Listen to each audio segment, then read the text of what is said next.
havia una vegada un senyor que tenia un càrrec important.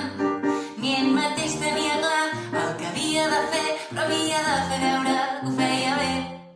No havia pas de crear noves lleis, ni tampoc havia de jutjar. Així que només li quedava, pobret meu, anar a Suïssa per poder esquiar.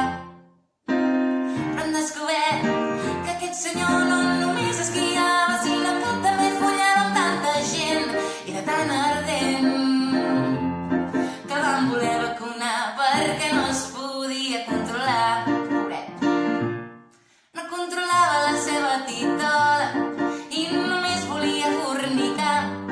Tampoc controlava cap pistola, sinó que li expliquin al seu germà.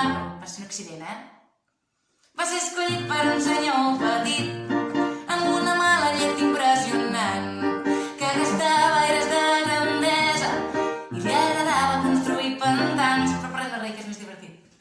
Es veu que feia anar la dita amunt i avall, es veu que anava més calent que un all, i deia allò de si pesa més que un pollo o si ja és major d'edat, i al final ha acabat sent un problema d'estat. Cardeu-li hormones femenines, que les dones mai tenim ganes de sexe. Sí, home, sí. Només tenim ganes de fregar, tu. Curiós.